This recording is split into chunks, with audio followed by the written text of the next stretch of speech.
ہمارے چینل کو سبسکرائب کریں اور بیل آئیکن کے بٹن کو دبائیں۔ ٹرانسجینڈر بل کیا ہے؟ یاد رہے یہ بل قومی اسمبلی سے پاس ہو کر سینٹ سے پاس ہونے جا رہا ہے۔ میں عام فہم لفظوں میں سمجھانے کی کوشش کرتا ہوں۔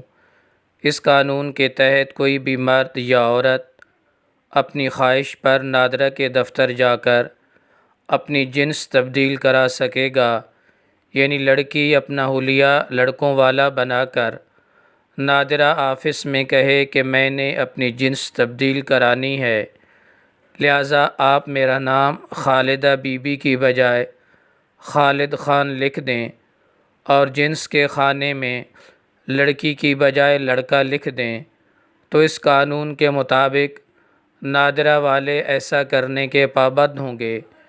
اب وہ لڑکی جو کاغذی کارروائی کے مطابق لڑکا بن گئی تو وراثت میں وہ بھائی کے حصے کا آدھا لینے کی بجائے بھائی کے برابر حصے کی حقدار رہے گی۔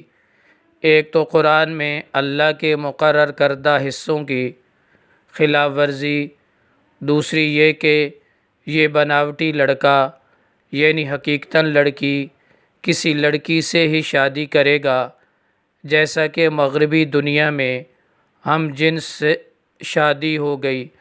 یہ دوسرا خلاف اسلام کام ہوا جسے اس قانون کے تحت تحفظ مل جائے گا۔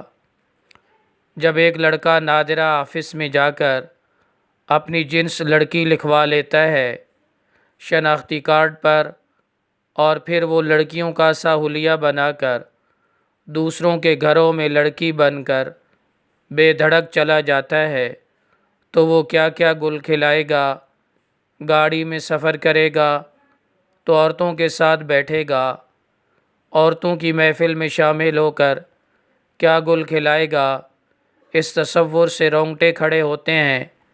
میں حیران ہوں جن قومی اسمبلی کے ممبران نے یہ بل پاس کر کے سینٹ کو بھجوایا ہے، وہ اپنی بیوی، بہن اور بیٹی کو ان عورت نما مردوں کی ہوس کا نشانہ بننے سے کیسے محفوظ رکھ سکیں گے؟ یہ لوگ نہ صرف مغربی آقاؤں کو خوش کر کے اللہ کی ناراضگی مول لے رہے ہیں، بلکہ اپنی عزت کا بھی جنازہ نکالنے کا اہتمام کر رہے ہیں۔ اس خطرے کے علاوہ یہاں بھی اسلامی قانون وراثت کی روح سے اللہ کی مقرر کردہ حد ٹوٹنے کے ساتھ ہم جنس کی شادی ہوگی، جو کہ صریحاً خلاف اسلام ہے۔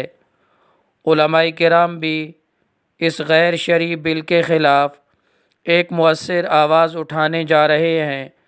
انشاءاللہ اس بل کے اندر ترمیم ہو کے رہے گی۔ آپ بھی بحیثیت مسلمان اس کے خلاف آواز اٹھائیں۔ اللہ تعالی ہم سب پر رحم فرمائے، آمین برحمتک یا ارحم الراحمین۔